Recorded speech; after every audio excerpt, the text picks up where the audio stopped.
오늘 이제 저희들이 보는 이 본문 말씀은 우리가 지금 예수님께서 제자들을 파송하시는 그런 10장, 11장 전체에 이제 10장 전체 마지막 부분으로 이렇게 나옵니다. 11장 1절까지 해서 파송하시는 내용의 이제 결론 부분인데 결론 부분에 있어서 우리가 이 본문을 보면서 당혹스러운 면들이 조금 있습니다.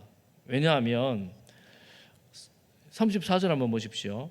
내가 세상에 화평을 주러 온 줄로 생각하지 말라. 화평이 아니요. 뭐를 주러 오셨다고요? 칼을 주러 오셨다라는 거예요. 우리가 알기로 여러분 예수님 이 땅에 왜 오셨나요?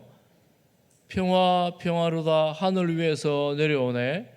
하나님의 평화를 우리가 누리게 하시려고 예수님께서 이 땅에 오셨는데 오늘 이 본문 말씀 제자들을 각 동네로 파송하시면서는 얘들아 내가 지금 이 땅에 평화가 아니고 칼을 주려고 왔다. 좀 가까이 말하면 갈등으로 인한 희생, 좀 더 크게 말하면 다툼, 전쟁을 주기 위해서 왔다. 이렇게 말씀을 하시는 것입니다. 우리가 알고 있는 복음하고 조금 다르다는 생각이 들지 않습니까? 그리고 오늘 본문 말씀에는 36절, 35절, 6절에 보면 이 불화가 어디에서 일어나느냐 하면 가정에서 일어난다. 사람의 원수가 자기 집안 식구다. 이렇게 말씀을 합니다. 조금 당혹스러운 말씀이죠. 복음이 평화를 주는데 이 평화와 좀 다른 것일까요? 사실은 복음이 이 땅에 선포될 때에 복음의 실제를 그대로 보여주는 것이라 할 수 있습니다. 복음은 하늘과 땅, 죄인된 인간을 용서하시고 하나님께서 죄인된 인간을 구원하시기 위해서 예수님을 보내주셔서 하늘과 땅을 화평하게 하는 것입니다. 평화롭게 하는 것입니다. 그런데 이 복음이 선포될 때에 이 복음을 받지 않는 자들에게는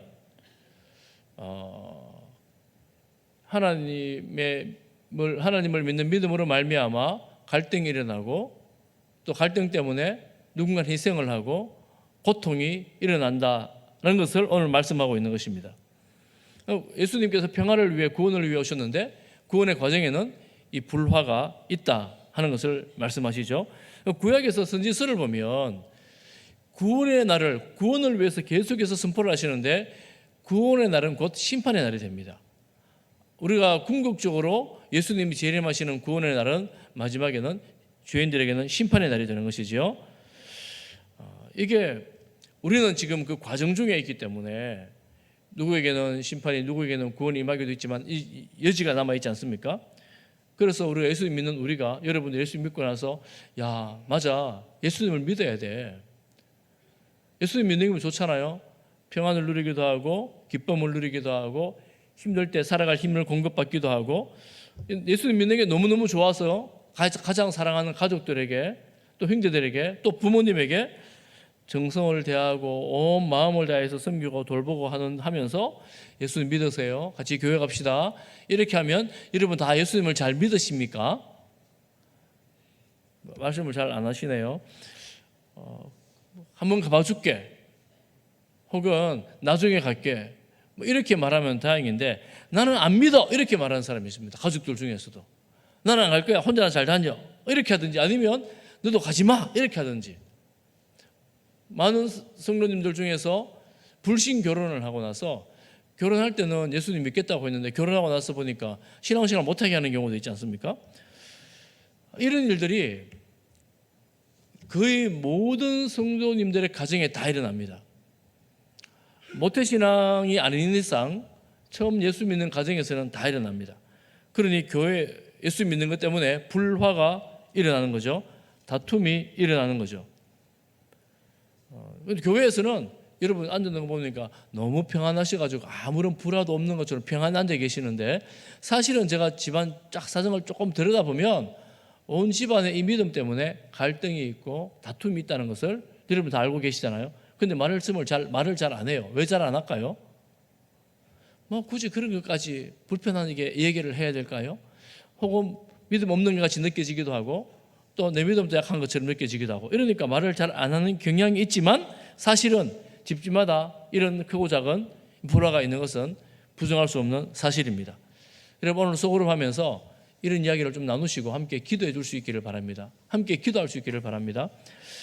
우리가 이런 불화가 있음에도 불구하고 복음 전하기를 포기할 수 없는 것은 나의 가장 사랑하는 가족이고 우리 아들, 딸이고 우리 부모님이기 때문에 어떻게든 예수님 믿기를 위해서 기도하고 애씁니다. 우리가 생명 주신 사랑을 받은 만큼 하나님께서 우리에게 지혜를 주셔서 어떻게든 이 복음을, 생명의 복음을 여러분 잘 전하고 가정이 정말 믿음 안에서 화평하기를 축복합니다. 그런데 오늘날에는 여러분 돌아보십시오. 예수 믿는다고 칼이 임하지는 않지 않습니까? 초기의 교회는 이 믿음을 지키기 위해서 수많은 순교자를 냈습니다. 이 믿음으로 말미암아 굴복하지 않고 포기하지 않았을 때 불화를 넘어 심판을 받고 순교를 당했습니다. 그런데 지금 우리나라를 돌아보면 여러분 세계 교회사 가운데에 지금 현재 우리나라만큼 신앙생활을 편하게 할 수 있는 시절이 많지 않았습니다. 지금 우리가 최고로 신앙생활을 잘할 수 있는 좋은 환경이 있습니다. 여러분 그거 아셔야 돼요. 선진국들도 우리만큼 편하게 신앙생활하지 못하는 형편에 처한 나라들이 여러 나라가 있습니다. 복음을 전하면 갇히는 그런 나라들, 선진국임에도 불구하고 갇히는 그런 나라가 있습니다. 그러니까 우리가 이런 좋은 환경에서 신앙생활을 하면서 예수님이 진리시고 길이고 생명인데 포기할 수가 없잖아요. 그러니 어떻게든 예수님을 믿도록 우리 가족들에게, 형제들에게, 부모님에게 복음을 전해야 될 것 아닙니까? 전할 때 진리를 아는 우리가 가져야 될 태도가 있습니다. 그것은 뭐냐면 바로 믿는 우리가 가져야 될 태도는 사랑입니다. 사랑. 여러분 안 믿는 가족들에게, 자녀들에게, 부모님에게 교회 가자 그러고 이것저것 또 섬기고 돌봐주고 했는데 계속해서 예수님을 안 믿어요. 예수님을 안 믿어요. 우리 전도대 나가서 전도를 이렇게 쭉 하거든요. 하면서 하는데 뭐 욕까지는 아니어도 막 이렇게 밀치고 이러는 분들도 있습니다. 그때 뭐 안 믿으면 되지 뭐 심하게 저렇게까지 하나? 지옥에 나가라 뭐 이러면 되겠습니까? 예수도 안 믿는다고 그러면 안 될 거 아니에요. 우리가 사랑으로 대해야 됩니다. 가족들을 어떻게 사랑으로 대할까요? 특히 안 믿는 가족들이 있으면 여러분의 태도가 배려하는 태도가 돼야 돼요. 믿음 없는 거, 안 믿겨지는 거 어떻게 하겠습니까? 믿음이 아직 없는데 그들을 배려해야 돼요. 그리고 우리의 언어는 사랑의 언어가 돼야 되는데 사랑의 언어는 거친 말이 아니고 고운 말입니다. 고운 말을 하셔야 돼요. 자, 여러분 옆에 분하고 배려하는 얼굴로 고운 말로 인사 한번 해보겠습니다. 사랑합니다. 이제 이렇게 할 때 여러분 가만 보면 죽어도 안 웃는 분들이 있어요. 그래 봐라 웃는가 이러면 좋은 일이 있어야 웃지. 우리는 예수님으로 말미암아 생명을 받은 사람들이잖아요. 이것만 생각하면 이걸로 충분히 웃을 수 있습니다. 다시 환하게 웃으면서 주님의 기쁨으로 살아갑시다. 인사하겠습니다. 여러분 우리가 예수님을 믿는 이 믿음의 힘이 예수님이 우리를 용서하신 보혈의 능력이 우리에게 임하게 될 때 이 사랑과 이 태도를 가질 수가 있습니다. 여러분 그 사랑과 그 힘이 내게서 잘 나오지 않습니다. 한계가 있습니다. 오늘 이어지는 구절에 제자도, 그 유명한 예수님을 따르는 길 제자도에서 대해서 말씀을 하는데 세 가지를 말씀합니다. 첫 번째 37절 다 같이 한번 읽어보겠습니다. 시작. 아버지나 어머니를 나보다 더 사랑하는 자는 내게 합당하지 아니하고 아들이나 딸을 나보다 더 사랑하는 자도 내게 합당하지 아니하며. 여러분 가족보다 예수님을 더 사랑해야 된다고 말씀합니다. 가족보다 예수님을 더 사랑하시는 분 마음으로만 손을 드세요. 참 쉽지 않습니다. 엄마들이 자녀보다 예수님을 더 사랑하기가 쉽지 않습니다. 자녀들이 얼마나 사랑스러워요. 쉽지 않습니다. 그런데 주님께 합당한 사람은 가족보다 예수님을 더 사랑해야 된다. 이렇게 말씀합니다. 우리가 어떻게 하면 이 가족을 사랑하면서 예수님을 더 사랑할 수 있을까요? 가끔 보면, 아주 가끔 보면 가족끼리 별로 좀 덜 사랑하는 분이 가끔 계세요. 가끔요. 자주는 아니고 가끔 있잖아요. 주변에도 있는데 좀 덜 사랑스러운 가족을 좀 더 사랑하려면 어떻게 하면 될까요? 어떻게 하면 좀 덜 사랑스러운 가족을 좀 더 사랑할 수 있게 될까요? 제가 한 가지 비결을 말씀을 드리겠습니다. 오늘 잘 듣고 꼭 실천할 수 있기를 바랍니다. 그 가족을 사랑하려고 애쓰기 전에 예수님을 사랑하시기를 바랍니다. 예수님을 사랑하면, 나에게 생명 주신 예수님의 사랑이 내 마음에 깊이 새겨지면, 그 사랑이 내 마음에 딱 들어오게 되면 별로 사랑스럽지 않은 그 가족이 약간 더 사랑스러운 모습으로 보이기 시작합니다. 할렐루야. 별로 안 믿으시는 것 같은데, 내 의지와 내 능력으로 사랑하는 건 한계가 있어요. 그런데 예수님이 우리 마음에 오셔서 사랑하는 눈을 열어줄 때 조금 더 사랑스러워질 수 있습니다. 그래서 우리의 태도도, 우리 언어도 조금 더 고운 모습으로 대할 수 있게 됩니다. 그래서 우리가 예수님을 더 사랑해야지 주님께 합당하다, 이 말은 이 가족보다 예수님을 더 사랑하라, 이 말씀도 맞지만, 이 말씀보다도 예수님을 내가 가장 사랑할 때 오히려 가족도 사랑하게 되고 이웃도 사랑하게 된다. 하나님 사랑, 이웃 사랑이 바로 그런 의미가 되는 것입니다. 주님을 더 사랑할 때 희한하게도 가족을 사랑할 수 있는 우리에게 힘이 생겨나는 것을 경험합니다. 이 사랑은 위에서 말씀했던 것처럼 배려하고 또 언어로 나타나게 되는 거죠. 희생으로 나타나게 되는 것입니다. 여러분, 우리 교회 모든 성도님들 가정이 예수님을 더 사랑함으로 가족도 더 사랑할 수 있게 되기를 축복합니다. 두 번째는 무엇입니까? 두 번째는 38절 말씀인데 우리 같이 한번 읽어보겠습니다. 시작. 또 자기 십자가를 지고 나를 따르지 않는 자도 내게 합당하지 아니하니라. 십자가를 지고 예수님을 따르는 사람입니다.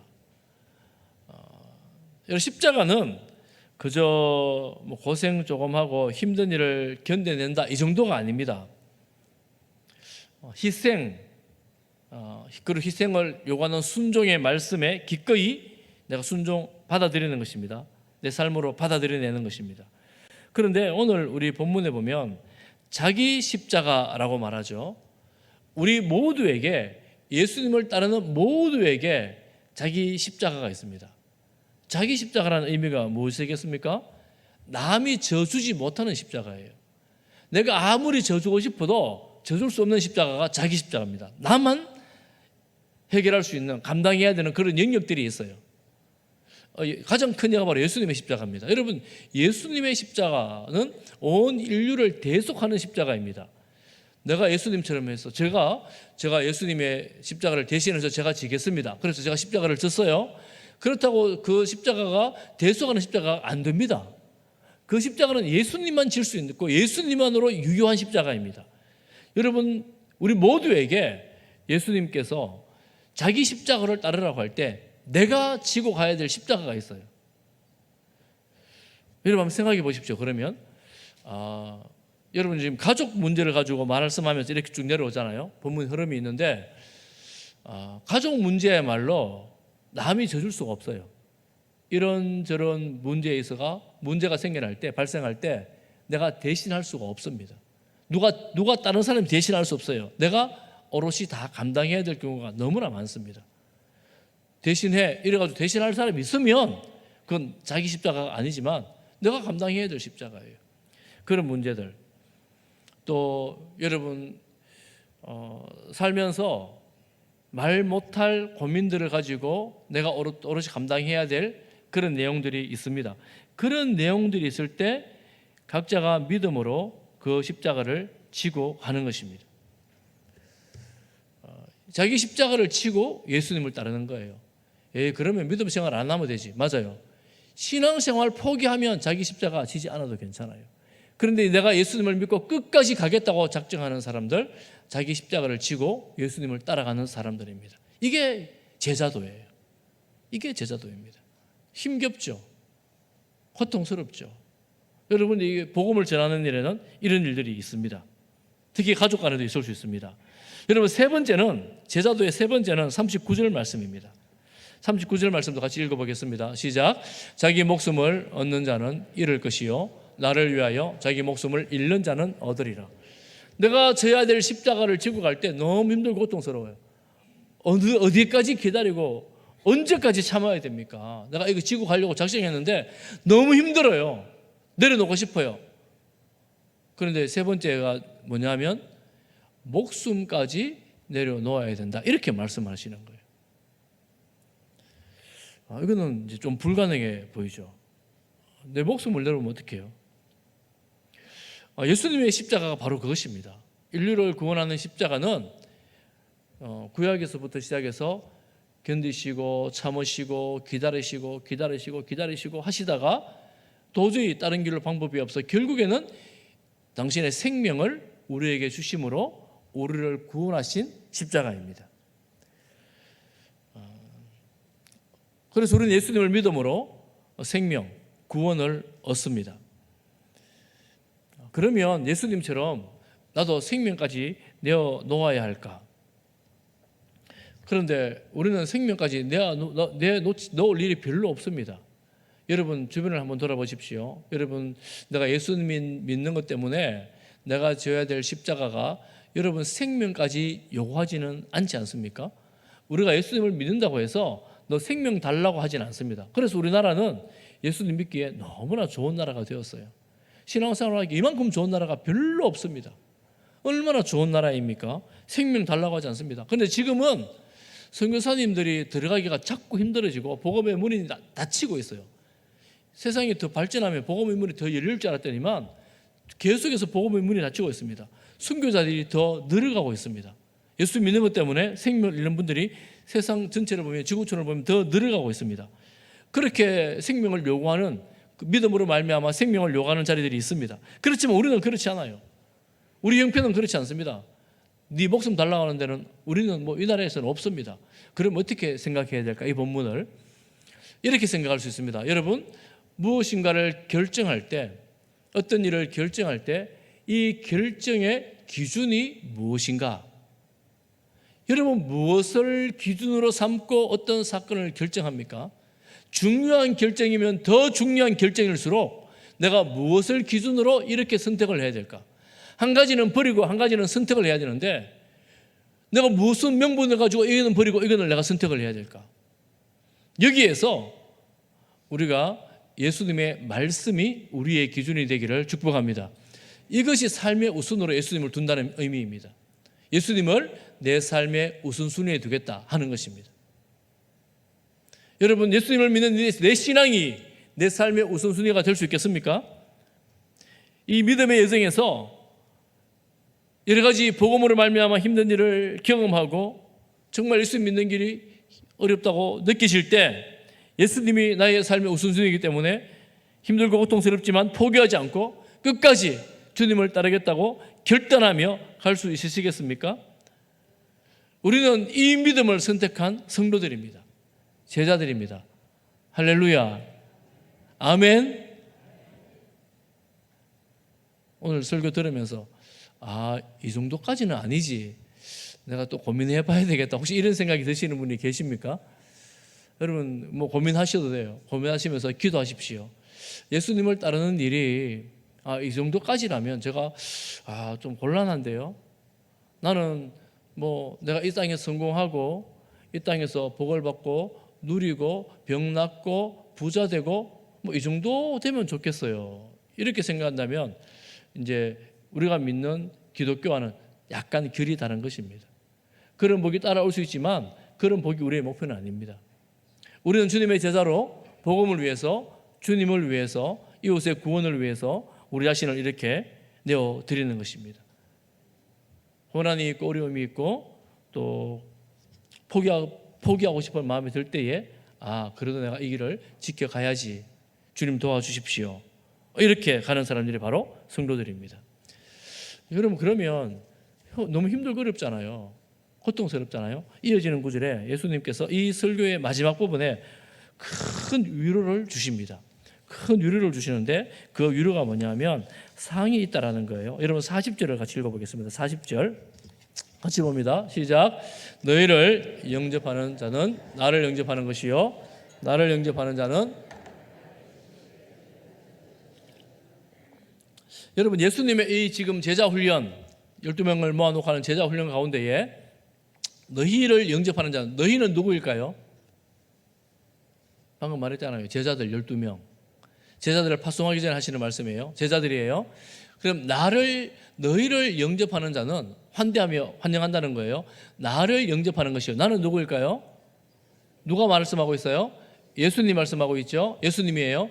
그럼 나를 영접하는 자는 나를 보내시니가 누구예요? 하나님이시죠.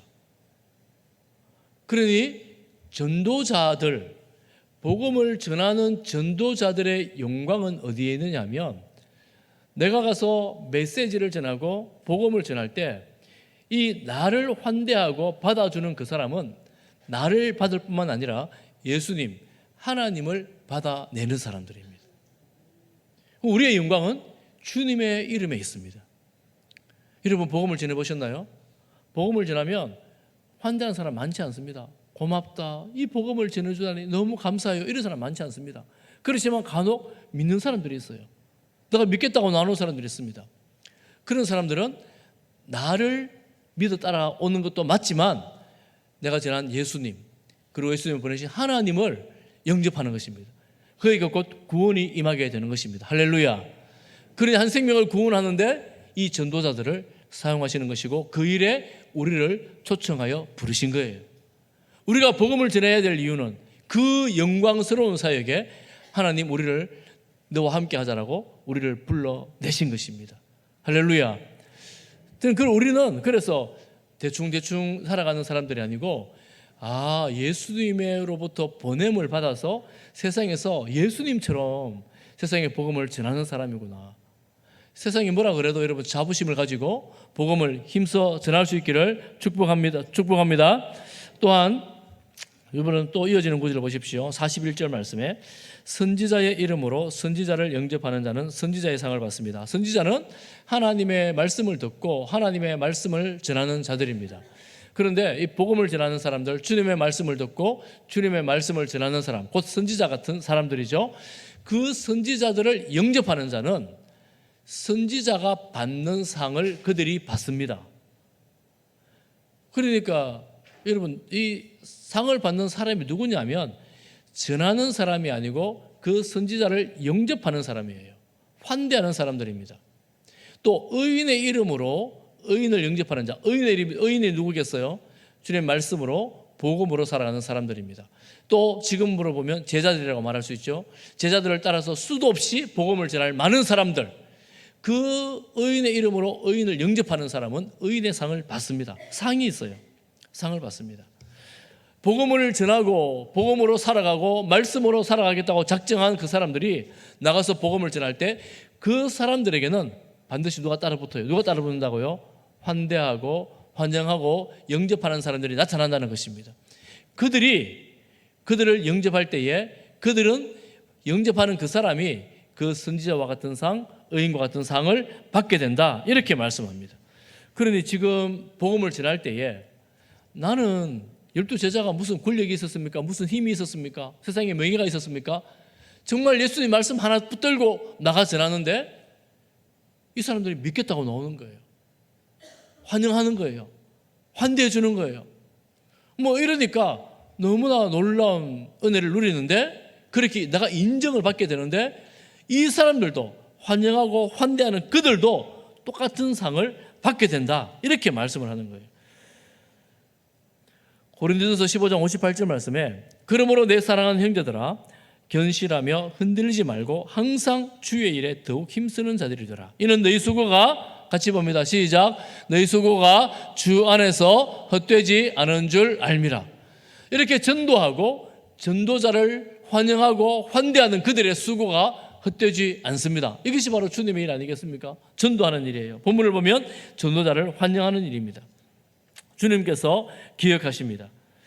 여러분, 그리고 42절 말씀 보십시오. 42절 말씀에 보면 좀 더 놀라운 말씀인데 같이 한번 읽어보겠습니다. 시작. 또 누구든지 제자의 이름으로 하나에게 냉수 한 그릇이라도 주는 자는 내가 진실로 너희에게 이르노니 그 사람이 결단코 상을 잃지 아니하리라 하시니라. 이 본문 말씀이 약간 작은 자라는 용어가 있어서 다른 본문에서 작은 자를 사용하는 용례가 좀 다릅니다. 제자의 이름으로 이 작은 자 중 하나에게 이렇게 말씀하죠. 제자의 이름으로. 이 지금 예수님의 제자들이 이 복음을 전할 때에 복음을 전하는 제자들 자체가 작은 자들이에요. 세상에 유력한 자들이 아닙니다. 그리고 복음을 전할 때 이 나같이 작은 자, 연약한 자, 미약한 자가 전하는데 어떤 누가 와서 물 한 그릇 떠주면서 아이고 너무 고생이 많으세요. 수고가 많아요. 이렇게 하는 거예요. 이렇게 할 때 제자는 죽을 고생하면서 복음을 전한다고 생각했는데 이렇게 나를 대해주고 인정해 주는 사람도 있구나. 그런데 누가 상을 받아요? 그 작은 자를 영접해 준 그 사람이 하늘의 상을 받는 것입니다. 주님께서 결단코 잊지 않는 것입니다. 할렐루야. 이 말 뜻이 바로 전도자는 복음으로 말미암아 살리라 하는 말의 뜻입니다. 예수님을 믿고 예수님을 알고 예수님의 복음을 전하는 사람들은 복음으로 살아갑니다. 말씀으로 살아갑니다. 환대하는 사람들이 있어요. 물을 떠주는 사람이 있습니다. 그래서 주님은 그들까지도 귀히 여기시고 기억하시고 상을 주십니다. 그런데 이 상을 준다고 생각하면 이제 질문이 한 가지 생깁니다. 무슨 상을 줄까? 여러분은 무슨 상을 받고 싶으십니까? 무슨 상을 줄까요? 우리 마태복음 25장 21절을 한번 읽어보겠습니다. 오늘 본문에는 정확히 그 상의 내용이 나오지 않아요. 마태복음 25장 21절입니다. 시작. 그 주인이 이르되 잘하였도다 착하고 충성된 종아 내가 적은 일에 충성하였음에 내가 많은 것을 내게 맡기리니 내 주인의 즐거움에 참여할지어다. 달란트 비유에서 충성하여 또 달란트를 남긴 종에게 말씀하신 주님의 칭찬입니다. 여러분, 이 상은 이 말씀으로 우리가 짐작할 수 있는데 한 가지는 인정입니다. 내가 이렇게 살아서 구원받을까? 내가 이렇게 살아서 무슨 예수님 믿는 거 흔적이나 남을까? 이랬는데 잘했다. 예수님 우리에게 말씀하시는 거예요. 잘했다. 착하고 충성된 종아. 여러분, 이런 칭찬과 인정을 받게 되기를 축복합니다. 누구에게요? 전도자들에게. 또한 전도자를 환대하고 영접한 자들에게. 또 있습니다. 칭찬만이 아닙니다. 적은 일에 충성했기 때문에 내가 많은 것을 너에게 맡기겠다. 뭔가를 주십니다. 또 내 주인의 즐거움에 참여할지어다. 이 비유가 종말 비유라는 것을 알 때에 마지막 천국이 되겠죠. 천국의 기쁨이 되겠지요. 그런데 우리는 정말 주님을 위하여 우리가 할 수 있는 복음을 전하고 또 복음을 전하는 자를 환대했는데 주님께서는 착하다, 충성됐다, 너 정말 잘했다, 수고했다, 나와 함께 그 즐거움에서 누리자 이렇게 말씀하시는 거예요. 인정하시고 칭찬하시고 보상하시는 이런 상을 우리가 받게 될 것입니다. 할렐루야. 여러분, 그래서 여러분 상을 기대하십시오. 구체적으로 뭔가 좀 알려주면 좋겠는데 그 구체적으로는 나오지 않아요. 뭐 면류관도 나오긴 나옵니다만 성경에 구체적으로는 잘 모릅니다. 그렇지만 기대해도 좋을 것 같습니다. 그럼 우리가 적용해야 될 게 한 가지가 있습니다. 그것은 뭐냐면 한 가지는 전도자로서 우리가 전도자로서 누구에게 복음을 전할까? 어떤 사람에게 복음을 전할까? 우리가 다 테신자를 작정했지 않습니까? 여러분 제출하지 않는 분들도 꼭 제출해 주시기를 바라고요. 마음에 내가 누구에게 복음을 전해야 되겠다 하는 결단을 하시기 바랍니다. 지금 전도자에게 주시는 복이잖아요. 그러니 나도 누군가에게 복음을 전해야 되겠다. 가족이나 혹은 미워하는 사람이라도 내가 복음을 전해야 되겠다. 이런 마음으로 여러분 복음을 전하려고 결단을 하십시오. 그리고 또 한 가지는 이 복음 전도한다고 사역한다고 수고하는 사람은 누구인가? 내가 작은 물 한 그릇 좀 떠주고 싶은 사람은 누구인가? 한번 돌아보십시오. 생각나는 사람이 있습니까? 아유, 목사님 맨날 설교한다고 수고하는데 아이스크림 한 개 사줘야 되겠다 이런 생각 좀 드십니까? 별로 안 드시는 모양이네. 여러분, 우리 교회는 여러 자리에서 수고하고 애쓰는 분들이 많습니다. 지금 주방에는 제가 어제 보니까 육수 내느라고 뭐 땀을 얼마나 흘려내는지 에어컨 최고 이렇게 세게 켜놔도 이 더운 바람이 확 올라와요. 그런 데서 옷을 갈아입어 가면서 이 육수를 내고 고생을 해요. 여러분 국수 삶느라고 얼마나 고생하는지 몰라요. 그 뜨거운 불 가운데서. 여러분 정말 고생 많이 하잖아요. 수고 많이 하잖아요. 여러분 그런 분들에게는 시원한 아이스 아메리카노 한 잔씩 사주시기 바랍니다. 아무도 아멘 안 하시네. 당황스럽습니다. 제가 누구를 아멘 할 줄 알았는데. 여러분 주방에서 수고하시는 분들에게 아메리카노 시원한 아이스 아메리카노 한 잔씩 사주시기 바랍니다. 네, 아멘 하신 분들은 날 정해놓고 순서대로 사주시고 한 번에 다 쳐주면 안 되니까. 예. 그리고 여러분 주차장에서 또 찬양대로 또 반주로 또 전도대로 여러 가지 자리에서 여러 가지 모양으로 봉사를 많이 하십니다. 특히 이번 여름에 주일학교 여름 사역을 합니다. 교사들 또 단기 선교도 나가잖아요. 어제도 주일학교 여름 사역하기 위해서 교사 선생님들이 와서 세미나를 하루 종일 했어요.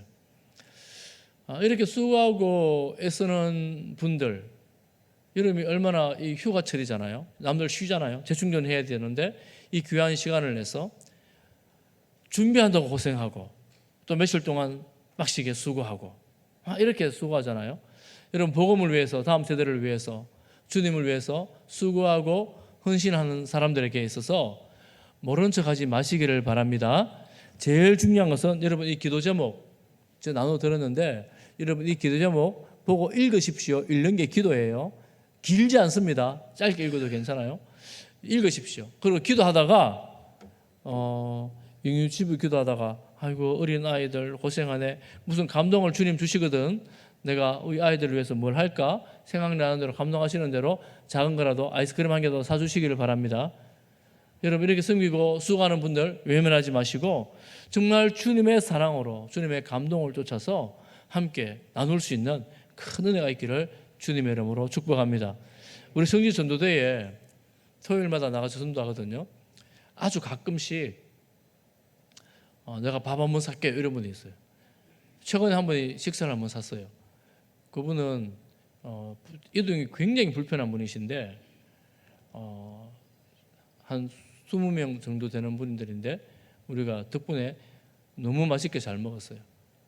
그런데 그분이 하시는 말씀이 내가 나와야 되는데 이렇게 불편해서 못 나와가지고 이렇게 밥을 산다고 그렇게 해서 같이 식사를 나누었습니다.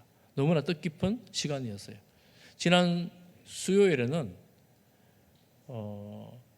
이거 우리 어르신들 이거 밀고 오는 거 있잖아요. 이거 미는 거 이름이 뭐예요? 이름이 뭡니까? 이거 밀고 오는 거 이거. 하여튼 뭐 이름이 있을 텐데. 구루마? 워커. 예. 하여튼 이름이 그거 밀고 이분 몸 안 좋으시면 주일날 몸도 잘 못 나오시는 약한 분인데 수요일날 오셨어요. 아이고 너무 반가워. 어째 오셨어요? 그러고 이제 예배 드리고 가고 나서 제가 알고 보니까 청년부 수련회 한다고 영상 지난주에 봤잖아요. 영상 봤는데 그 청년부 후원한다고 오신 거예요. 후원하고 예배 드리고 갔어요. 제가 깜짝 놀랐어요. 아유 너무나 귀한 마음을 하나님 주셨구나. 어르신 안 해도 괜찮은데 그런 마음으로 후원을 하시는 거예요. 주님 주신 마음인 줄 믿습니다. 주님 주신 마음으로 사랑으로 이건 뭐 금액 액수의 문제가 아니라 하나님 주신 마음으로 사랑으로 나누고 섬기는 이런 일들을 통해서 사실은 한국 땅에 복음이 들어왔고 또 우리가 오늘 이 시간 이 자리에서 함께 예배를 드릴 수 있게 된 것입니다. 누군가의 헌신, 누군가의 섬김 이런 것들을 통해서 하나님 일하시는 우리의 손과 주님의 손과 발이 우리가 된 것입니다. 이번 여름에 여러분 귀한 섬김으로 말미암아 우리 주일학교에 또한 태국 그 땅의 라와 족속들에게 풍성함이 더하기를 소망합니다. 예수님께서 이 말씀을 마치고 나서 또 이동을 하십니다. 이동을 하셔. 11장 1절에 보면 예수님은 질병을 고쳐주셨기 때문에 가만히 앉아 있어도 사람이 몰려왔어요. 줄을 서시오 한 사람 한 사람 다 하면 그래도 사람이 넘쳐났는데 예수님은 이동하십니다. 왜 이동하시는가? 여러 동네에 다니시면서 가르치시며 전도하시려고 거기를 떠나가시더라. 못 오는 사람, 또 안 오는 사람, 그런 사람을 직접 찾아가서 가르치시고 전도하시기 위해서 이렇게 또 다니시는 거예요. 이스라엘 땅을 다니시는 거예요. 예수님은 이렇게 다니시면서 가르치시고 복음을 전하는 그런 일을 직접 하셨구나. 오늘 우리가 직접 그렇게 따라가는 사람들이 선교사님들이고 복음을 전하는 사람들입니다. 주님의 제자의 길을 걸어가는 사람들입니다. 인도 선교의 아버지라고 말하는 윌리엄 캐리 이야기를 잠깐 나누고 마치도록 하겠습니다. 윌리엄 캐리가 선교를 떠날 때에 이런 말을 했다고 해요. 나는 광산 속으로 내려가겠다. 그러나 누군가 위에서 줄을 붙들어 주어야 한다. 어둡고 캄캄한 지역으로 들어가는 그에게 누군가의 기도, 누군가의 헌금, 누군가의 위로, 그때 혼자 다니기 때문에 누군가의 가족들을 돌봄, 이런 일들을 해야 된다는 말이에요. 근데 우리는 인도 선교하면 윌리엄 캐리 다 기억을 하고 있습니다. 다 기억을 하는데 누가 기도했는지, 누가 헌금했는지, 누가 도와줬는지를 아무도 몰라요. 무명의 후원자들을 통하여 인도 땅에 복음이 심겨진 거예요. 오늘 우리가 마찬가지죠. 선교사님의 이름은 알지만 선교사님 후원하는 사람들은 잘 알지 못합니다. 그렇지만 보내는 그런 선교사들을 통하여 선교사님들이 왔고 나가는 선교사님으로 왔고 오늘 우리도 협력하고 파송한 선교사님을 보냄으로 그분들이 그곳에서 사역하면서 주님의 나라가 세워지고 있는 것입니다. 우리 교회가 이런 주님의 일에 더 힘쓰고 애쓸 때에 주님께서 우리를 통하여 복음의 확장을 보여주실 것을 믿습니다. 여러분 이번 여름을 지나면서 여러분 기도할 때에 하나님 은혜와 긍휼하심으로 말미암아 넉넉하고 풍성한 마음으로 기도하고 또한 후원하고자 하는 열정들이 일어나기를 주님의 이름으로 축복합니다. 다 같이